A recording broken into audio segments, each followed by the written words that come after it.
which is not something. We do not live in the Republic of Virtue, sadly. So. Or just register as a foreign agent, that's okay. You can just register and you just Protestant Kingdom. It's really not that hard, but yeah. I would go Protestant Kingdom. We're gonna move on to Thomas Aquinas. As I said, there's this really weird thing that happens in the survey of Western political thought classes. Is we go from the Greeks to Rome to Saint Augustine, and then we just zip over about 700 odd years. Nothing happened until we get to Aquinas. I did try in the last lecture to give you some background so that you can understand how Christianity and how the Germanic tribal political structures were fusing with what remained of the Latin West. And in our run-up lecture today, I've been informed by I'll be very kindly, we will not be here Wednesday, so the actual lecture about the parts of Aquinas that we are reading, which if you want to jot this down now or consult the video later, you're going to be reading, and it's broken down into questions. It'll be question 90. I know you all have different editions of the book, that's why I'm not giving you the page numbers, I'm just going to give you the parts of the reading. Question 90 of the essence of law. 91 of the various kinds of law, and 94 of the natural law, which for our purposes is going to probably be the most important. Classical liberalism is 92? going to be 90, 91, 94. 94. Yep, 90, 91, and 94. Okay. So, today, what I'm going to try and do is introduce the times of Aquinas, talk about the major theological debates that he was involved in, introduce who he was, why we care about him, and try and explain the broader political context that all of this is occurring within. So, let's take a quick look at the slides here that we have. Thomas Aquinas, very handsome chap. It's a recent picture. Summa Theologia is what we are reading. He wrote voluminously, but that is the specific work that we are dealing with. And it is mammoth. It's absolutely huge. If you've ever picked up a copy of it at the library there, it's absolutely monstrous. It's even bigger than City of God. We're just reading a handful of selections. I think it's like 15 total pages. If you have any questions about the reading, as always, please ask me, send me an email, or just do a little bit of Googling. We are dealing with texts that are so famous that it's so easy to find explanations of this passage, that passage, different interpretations, all these different things. We're not reading anything so esoteric that it would be difficult to find information about these works. And of course, I'm happy to help you as well. Part of the background that we're going to talk about is the Crusades. The Crusades. So this will obviously be up there so that you can look at it. There are multiple crusades. There are more crusades than this. What we're interested in is the interaction between Christendom, Eastern and Western Christendom, which we're going to talk about the Great Schism in a few minutes, and the rising Islamic power. Of course, there are going to be other crusades. This is something that I won't really say anything else about, but there are going to be northern crusades to spread Christianity here into the Scandinavian regions. One of the last pagan tribes to be converted was, I believe, the Lithuanian people. They were really serious holdouts there. As you can see here, we will talk more about this, but basically, the new Muslim armies were spreading upward, right, and then across North Africa into the toe of the Iberian Peninsula, and they will be turned back right around here at Tours by Charles Martel, who is Charlemagne's grandfather. So we will get to that, but that is how the Muslim armies are turned back. And then there's a slow process of reconquering this area here. And bonus points, does anyone know in what year the Reconquista was completed, when Spain was brought entirely back under the control of Christendom? 1492. So 1492, Columbus sails the ocean blue. That is the same year that they finished driving them out of Grenada. Tiny little emirate down there. So, the other one, the Great Schism. We're going to talk about this as well. Basically, the schism isn't something that actually happened literally like in a year. There's this very famous incident where a representative of the Latin Western Church is going to sort of excommunicate, place this symbol on the altar in the Hagia Sophia, the great church in Constantinople, and that's when the Great Schism begins. It's not. It's a major event. It's sort of an escalation of what was happening. It was seen as a great insult, but really, this divergence, as we're going to see, was something that had been growing for hundreds of years. And this is something that, if you go on to study history, you will really gain an appreciation of. Historians, especially at survey level courses, they like to say, this day something happened and then everything else was different. 1648, the Treaty of Westphalia. After that, everything was different. It wasn't. There were gradual changes leading up to it. There were gradual changes after it. And over long periods of time, we see these processes of transformation play out.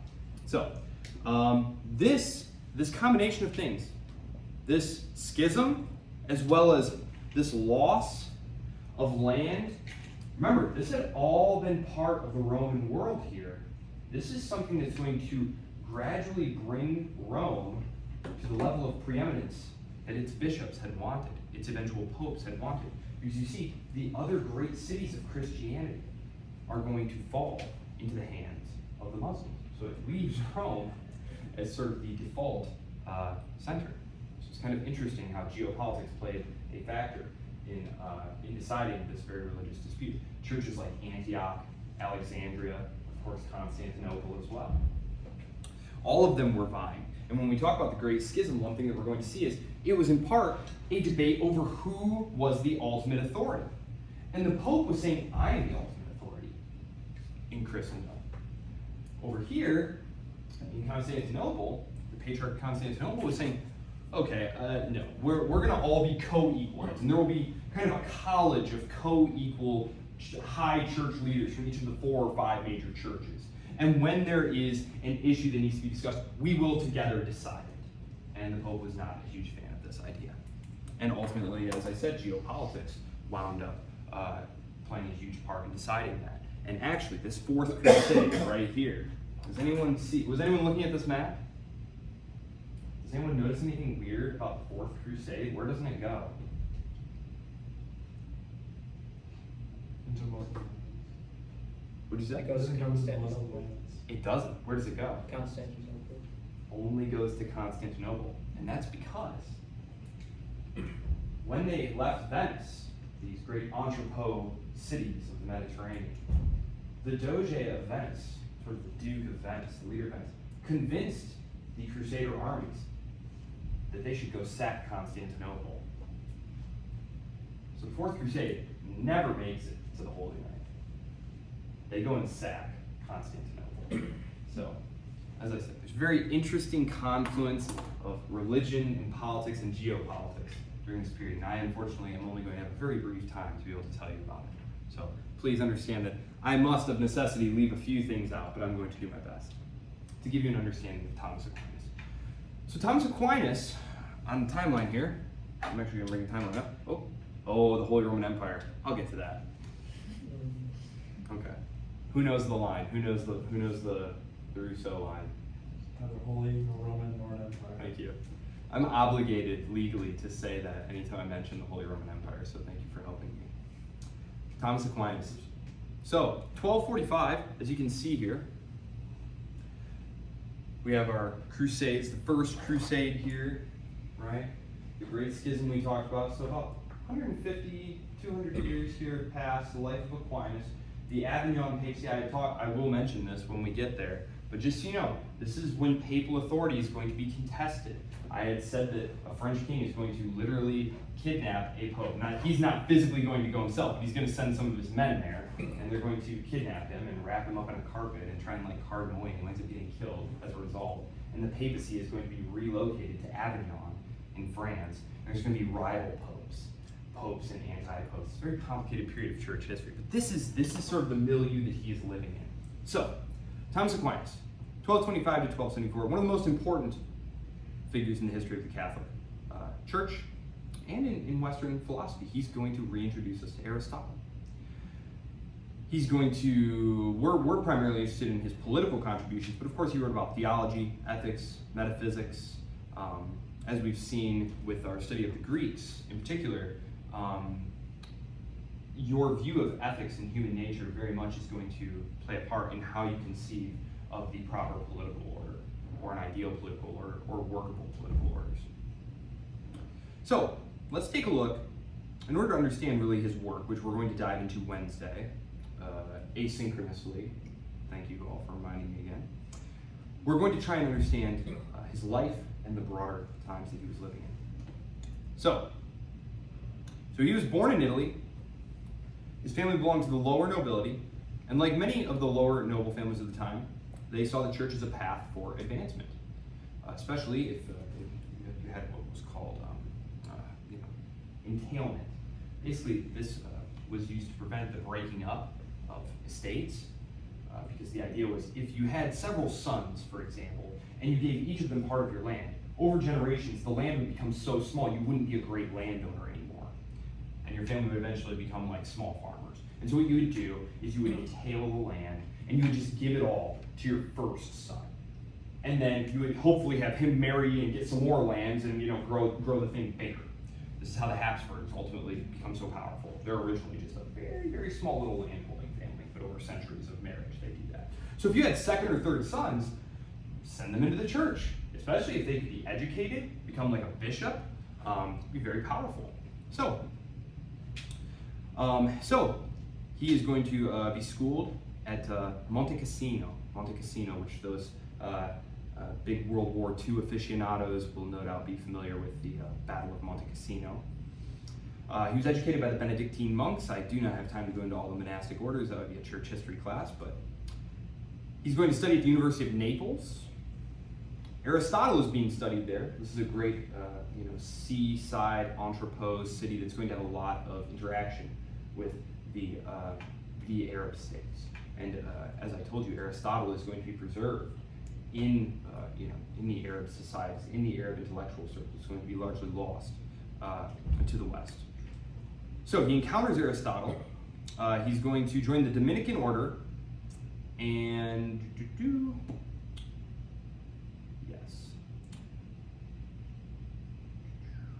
spend some time in Paris, and he's going to be part of what was called the Scholastic movement.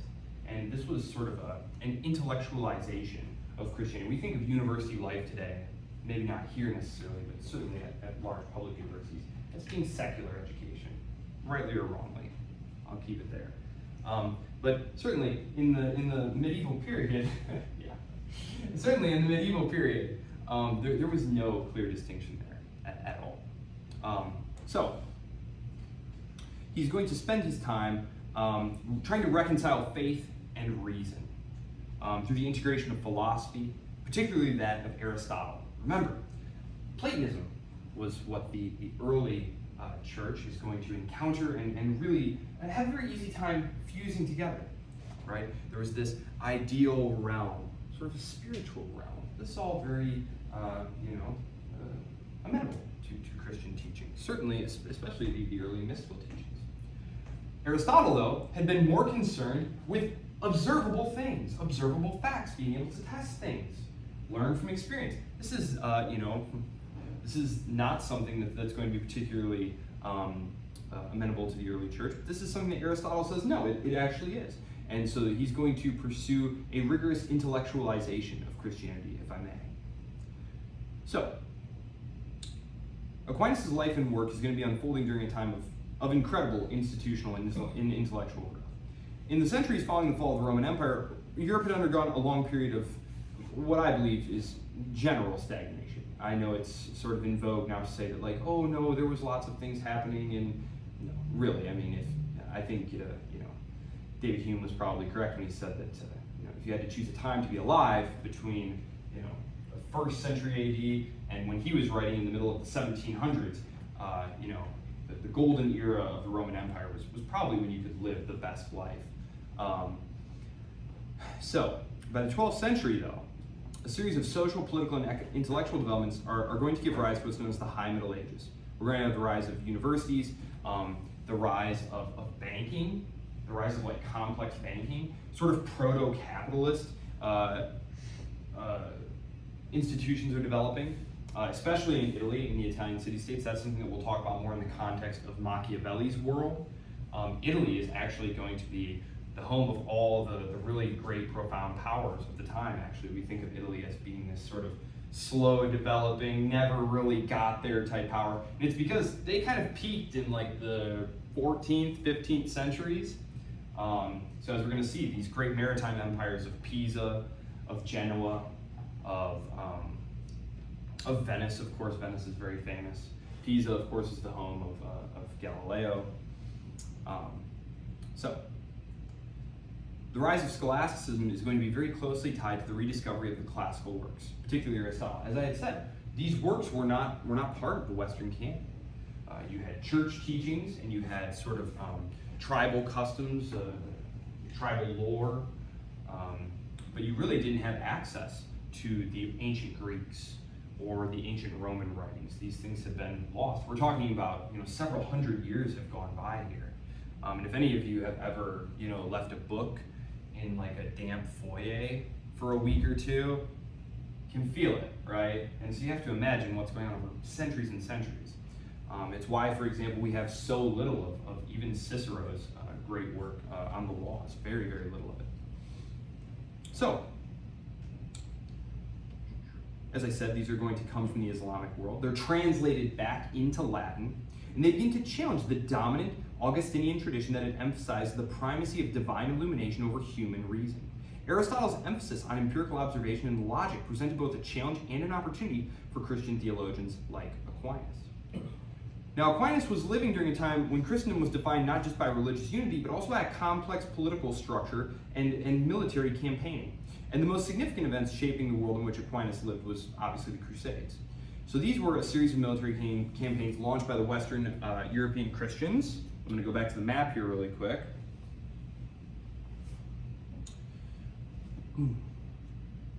Which aimed at reclaiming Jerusalem, which they will do following the First Crusade. They will eventually lose it, however. There will be Crusader states over here, like little Christian Crusader states, and eventually they will slowly get squeezed out over a period of a couple of hundred years.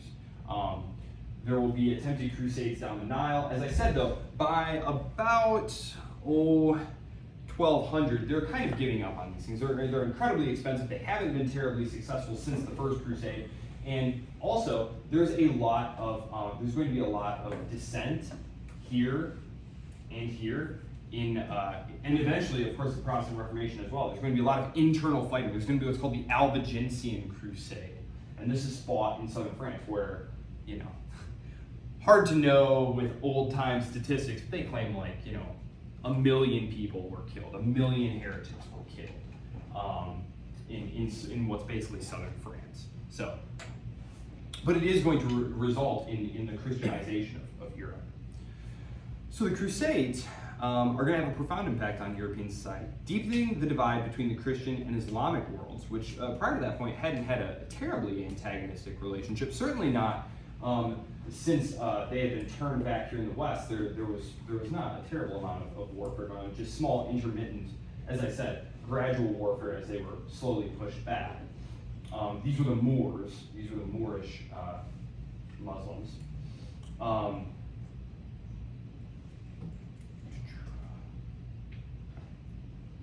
But this contact here is going to produce very interesting intellectual debates. And it's going to, as I said, allow for a kind of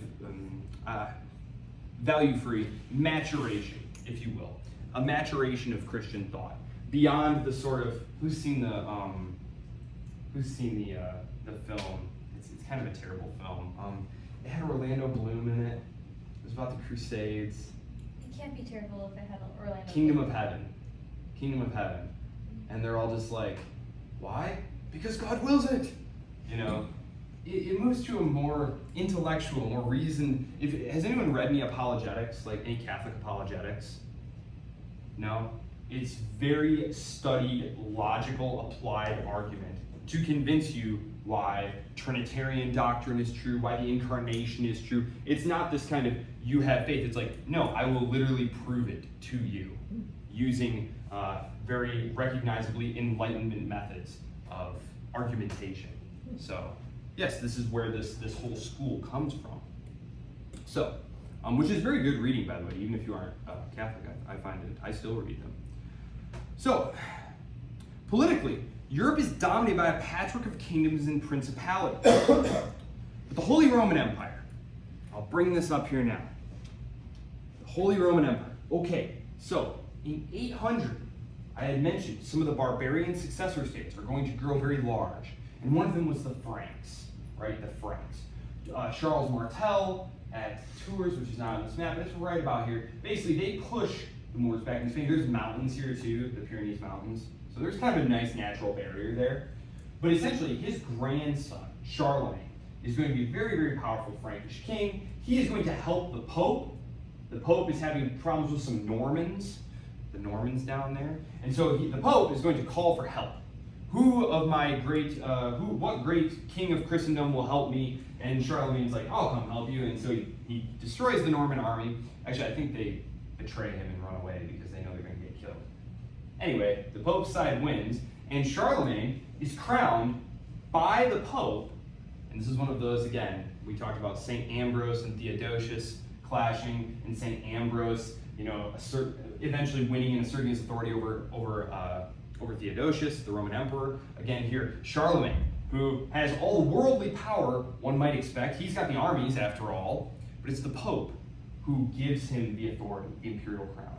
And so he's crowned King of the Romans. And this is eventually what's going to become the Holy Roman Empire. And it's going to be even bigger than this. It's going to be much of modern-day Germany, and there's kingdoms like Burgundia, which is obviously not a state anymore, but it was a fairly powerful kingdom at the time.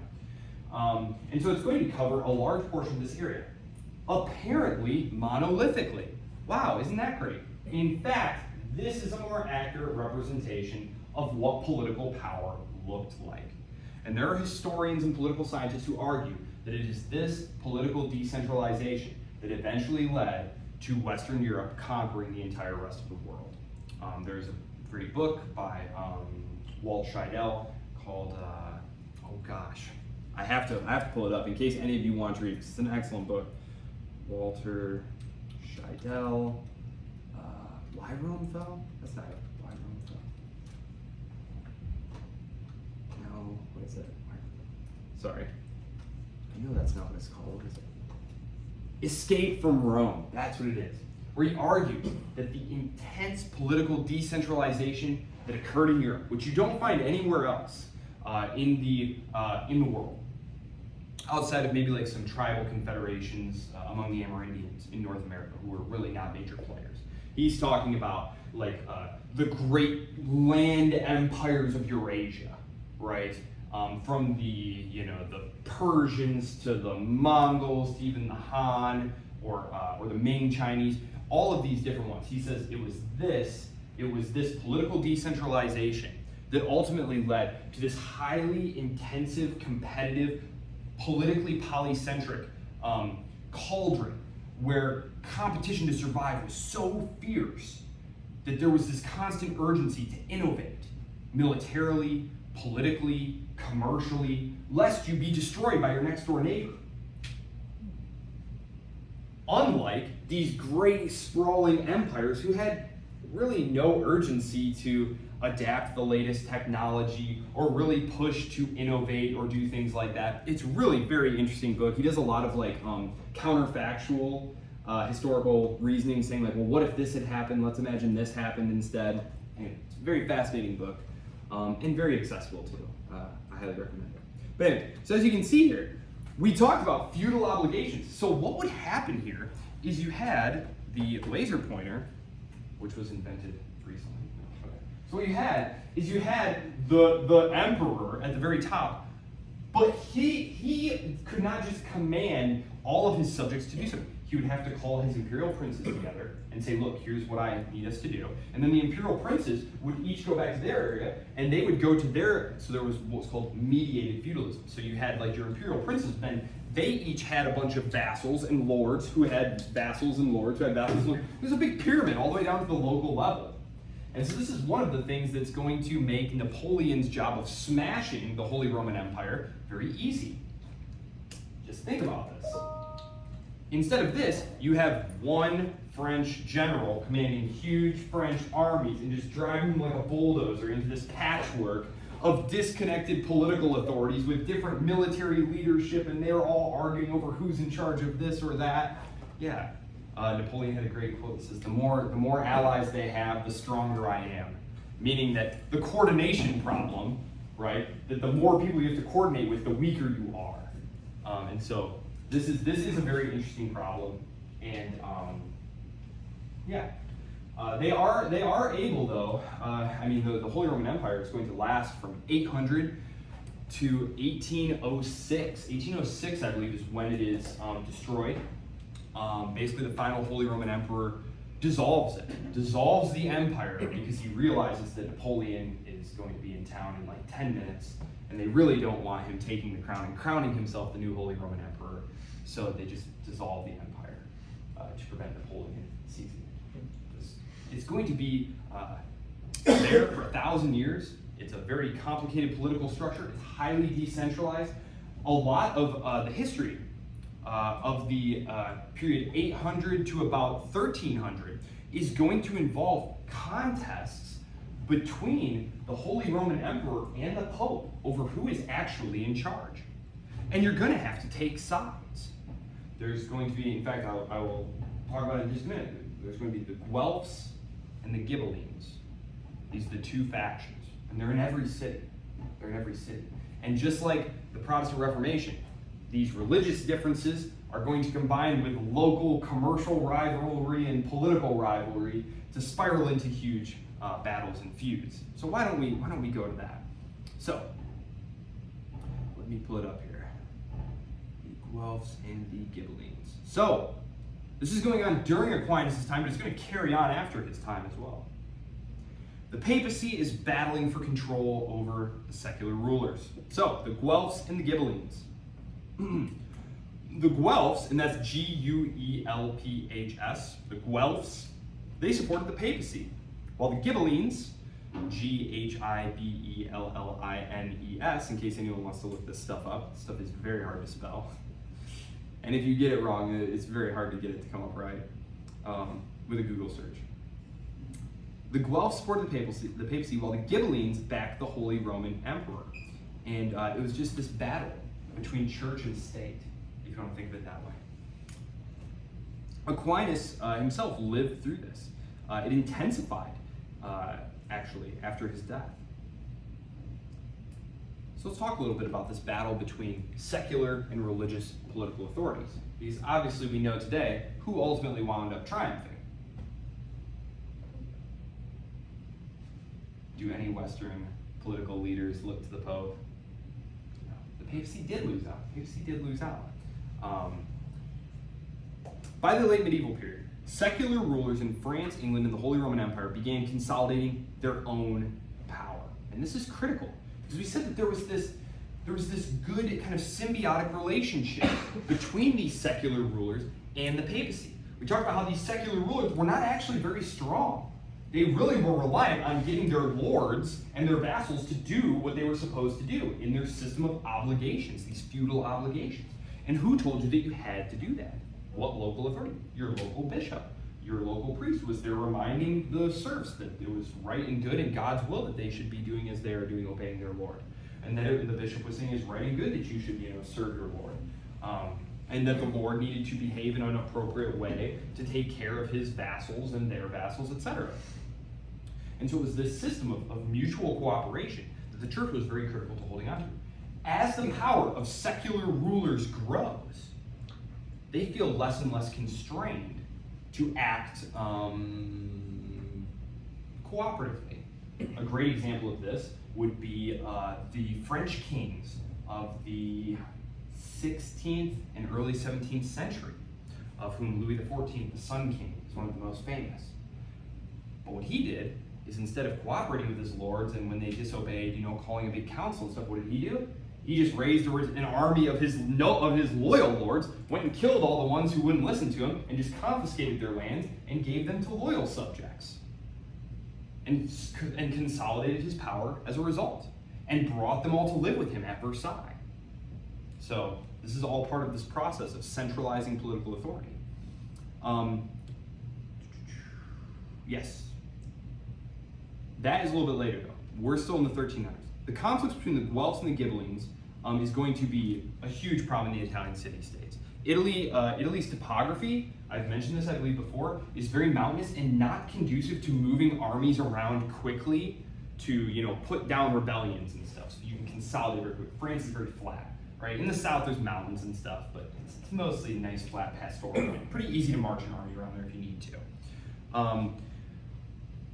These cities are going to be just, if you go there today, there's still a lot of individual walled cities because these neighbors were constantly at war with each other. And they were obviously very tied up in these battles between the church and the Holy Roman Emperor.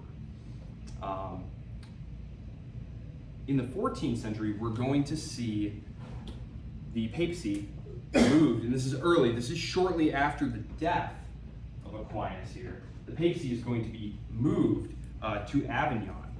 And this is going to really weaken the Pope politically, because someone did it, right? Someone needed to cross the city boundary of Rome with an army the first time. Because it had always been, well, you don't do that. No one's ever done that. You don't do that. But the first time a Roman military commander crossed that boundary, it made it easier for every successive general to do it, right? So it's the same thing here. Once that image of authority, because authority is, in part people's perception of your authority, right? Just to give you an example, Washington, D.C. is nominally in charge, right? But what would they do if the governor of California started saying, I'm not going to enforce any federal laws? What if the governor of Florida or Texas started doing that? What tools does Washington have to reach for? Where does its authority derive from? It could try and deploy troops, right? It could try and threaten them by cutting off federal funds or something like that. But there's no magic wand they can wave that gets compliance. It relies on the governor to, have a cooperative relationship with the federal government. And it's the same thing here. But the legitimacy of the papacy is being called into question here. Number one, it's becoming highly politicized. How many of you are Protestants? Mostly Protestants, I'm guessing, right? The Protestant Reformation isn't that far down the road here. The papacy is getting incredibly corrupt. They're selling offices, selling literal salvation. As I said, they're going to be literally trying to capture the papacy for their families, capturing bishoprics for themselves, bribery. There's all sorts of corruption going on in the church. And it's very hard to take seriously that I need to listen to you because you express the will of God, when it really just looks like you're working on behalf of the Medici family or something like that, right? Which is exactly what's going on here. So, we already talked about the schism of 1045. There's going to be another schism in the early 1400s, and we're going to have multiple popes, right? And again, this lasts for 70, 80 years. Again, just think about what this does to the Catholic Church's authority in Europe. When there's not even agreement over who the right pope is, and there are armed factions battling it out on behalf of them. It just doesn't really look like this is really, an instrument of God's divine will on earth. It's very, very destructive to that. You also have the Black Death. That takes place shortly after this, and this is going to really destabilize social relations. It's going to grant a lot more power to the peasantry. There's going to be a huge labor shortage that occurs.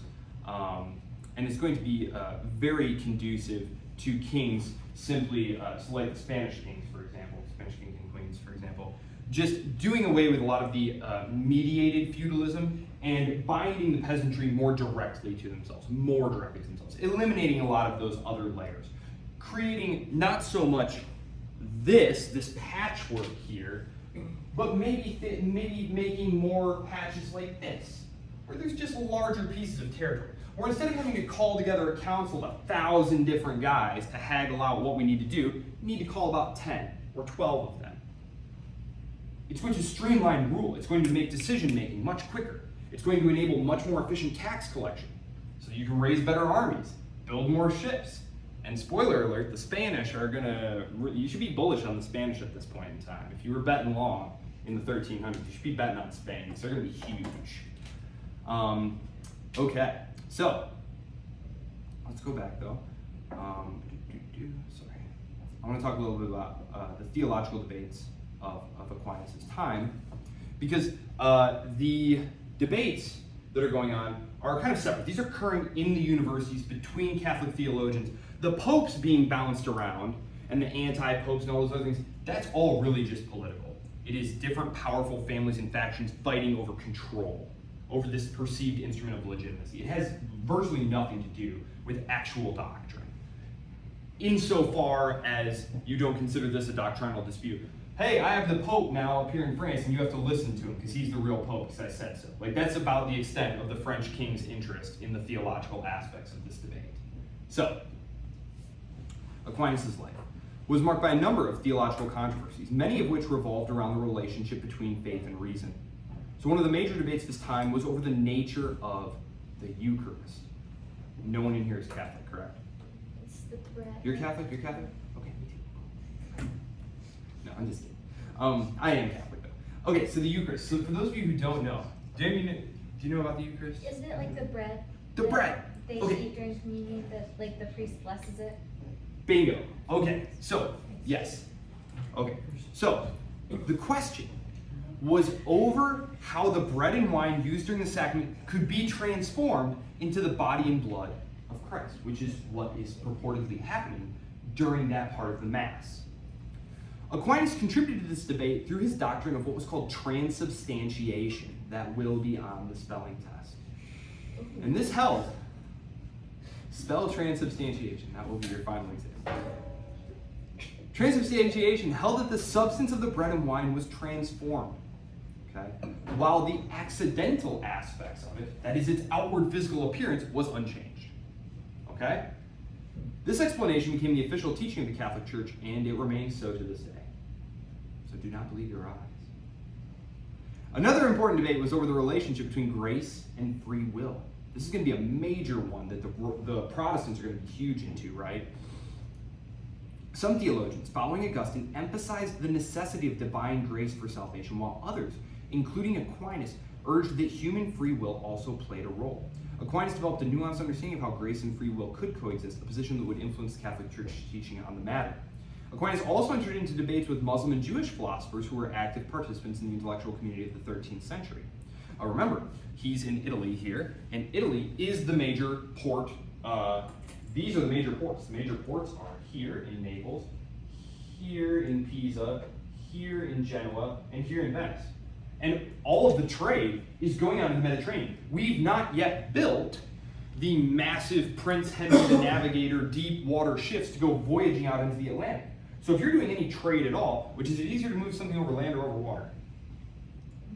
Water, like 1,000,000 times easier. Like if, I always like to explain it like this, like if I loaded up like 1,000 pounds of something on a raft and put it on wheels, like I don't think any of us could move it, right? But if we set it on a raft in some water and just attach a rope to it, my daughter, who's like 7, could probably tug her along there, along the river. Like, it's just amazing what water can do in terms of like transport. It's little wonder that the amount of navigable waterways internal to a country is a huge predictor of how wealthy that country would ultimately be. It was one of the great reasons that Germany became the economic powerhouse that it did. It's one of the reasons that the United States quickly became a commercial and economic powerhouse. Because if you look closely at a map of the United States, what you find are beautiful navigable rivers that connect all over the place, like beautiful arteries. So that was really important to the development of early American commerce. Okay.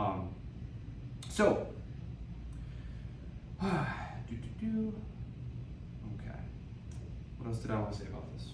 Okay. Let me check. So, we're kind of in a transitional period here, and in a way, Aquinas is a great figure for that.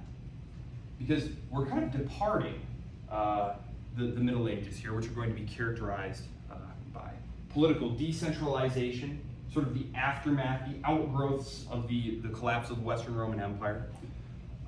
Faith over reason, let's say, faith over reason. the leap to faith in the absence of reason toward a more rationalized, empirically minded society. Right? We are on the cusp of modernity at this point. The modern era is generally taken to start basically in the year 1500. Basically in the year 1500. So we're right around the corner here. Again, it's a survey class, so it moves pretty quickly. And the course is a little bit backloaded because we have to do Montesquieu, and we have to do Locke and Rousseau, and several others, of course. But as we can see, we're not that far away. And politics is going to move from being decentralized to being centralized. This is going to shape how people like Thomas Hobbes think about the appropriate political order. You're going to have people arguing now that no, what we want is one all-powerful political authority to end the chaos and disunity. It is what Hobbes is arguing for. It is what Machiavelli is arguing for. And it's a big change from what we've seen. But there's a recognition, particularly in Italy, for example, which is part of the Holy Roman Empire for a period of time. And when it gets freed, it's highly politically decentralized. And there's constant warfare and tribulation. And Machiavelli is writing the prince, oh, that some great prince would come along and unify Italy and put an end to all of this. And the prince is basically his handbook for how you should go about doing this, right? And of course, Machiavellian is a term that has entered our lexicon to mean like ends justify the means, right? And he's very much arguing like by hook or by crook, let's get this done. Thomas Hobbes is more seeking a more comprehensive defense of sort of a single ruler. Were you gonna say something? I thought you were. No. You're fine. So I think Aquinas is going to be a good kind of halfway point for us there. He'll make a good transition. So, did I want to say anything else about the time of Aquinas? I'm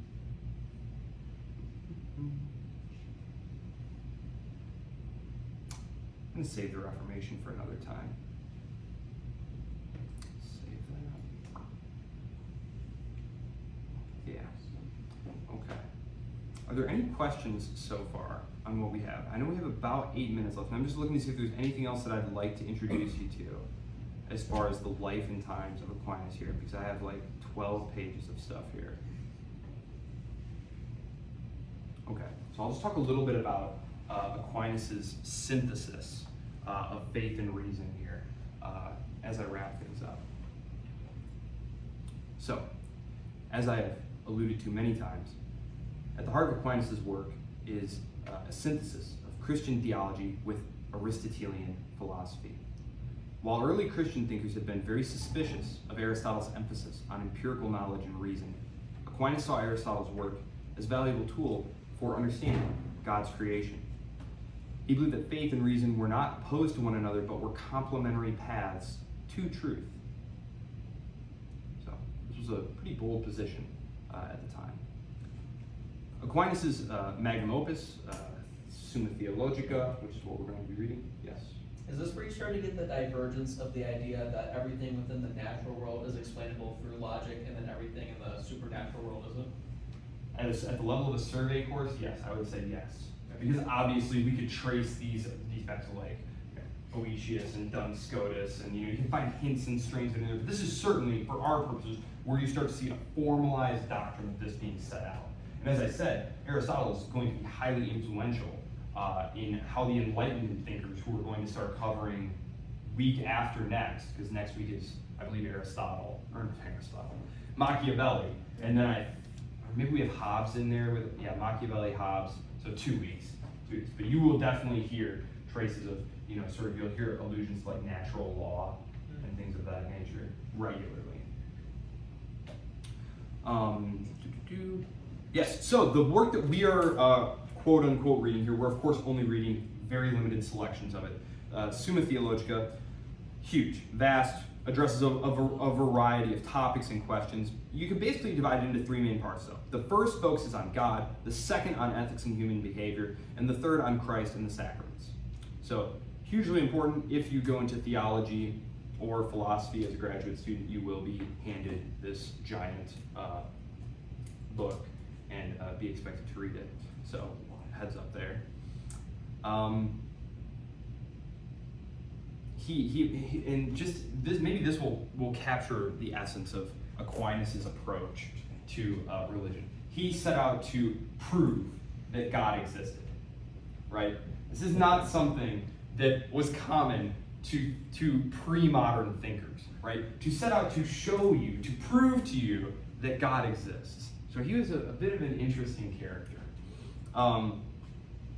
So he has these five arguments. He makes arguments from like the motion of the planets, arguments from causation, arguments from design, and you can actually still find these in Christian apologetics today. How many of you have had core? I think it's with Dr. Chuck.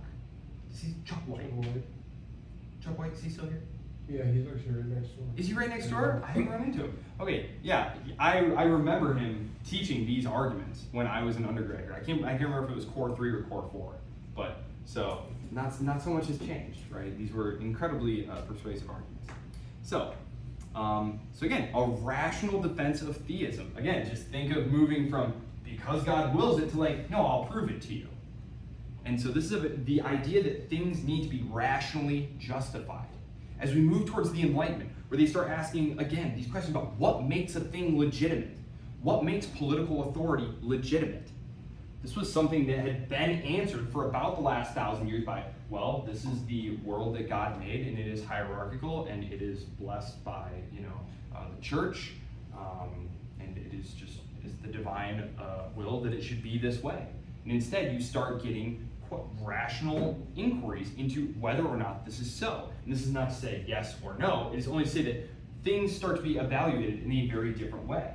Again, the Reformation can be seen as applying this idea of critical, rational scholarship to the practices of the Catholic Church and holding up, well, this is what they say, this is what they're doing, and no rational person could possibly believe that these two things aren't in conflict with each other. And again, it's very difficult to talk about one thing and then the other thing here because this is all happening inside of a context of social change. I said the Black Death is something that's hugely disruptive to the population of Europe. The emergence of like proto-capitalism, breaking up like feudal estates, that's going to be incredibly disruptive socially. The emergence of transatlantic trading, the influx of new goods and products. So there's all sorts of this influx of silver, the price revolution, there's all sorts of things that are going on in the background of these political and religious and social changes. And it's very difficult to talk about one thing or the other because it's all really happening together. And it's very difficult to understand them piecemeal without understanding how they fit into the broader framework. So as Western Christendom is coming into contact with these previously forgotten ideas, coming into contact really with a very, very advanced Muslim world. Baghdad is arguably the intellectual capital of the world at this point. This is the period of the Islamic Golden Age. This is when, does anyone know like the word algebra, right? What's the root of algebra? The word, I mean. Right, yeah, it does not come from the West. These are imported words. There's a whole bunch of them. I don't remember what they are, but there's a whole bunch of words that just got brought directly from the intellectual centers of Baghdad, which is ultimately sacked right around this time actually by the Mongols actually, and the caliph gets like rolled up in a carpet and trampled by their horses. Pretty brutal way to go. And they put the city to the siege and they sack it and burn it to the ground and kill pretty much everybody in there. The Mongols did not play around. If they showed up at your city, they were like, you have 5 seconds to surrender. And if you did, it was cool. And if you didn't, it was on. They were going to burn your city to the ground. And there was no two ways about it. It was option A or option B. So thank goodness we live in more civilized times and are a massive floating fortress. Any questions for anybody? No? It was a pleasure seeing you all. I will post a lecture diving into the political thinking of Aquinas, which is obviously not terribly expansive. He was much more interested in other topics, but of course he had political writings. So we will dive into that on Wednesday. I'll discuss more about last night. You all did a phenomenal job on the discussion board on this past week. This week, I'm going to jump in there with you guys because I'm going to miss seeing you on Wednesday. So I will jump in there with you starting Wednesday or Thursday. I might give each of you individual prompts like one-on-one. So, okay. Are you gonna Just just change change it up? up. Yeah, maybe. Really? Yeah, maybe. Why not?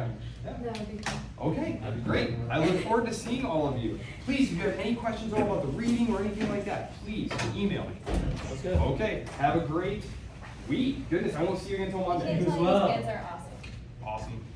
I was just so happy. They're 5 bucks.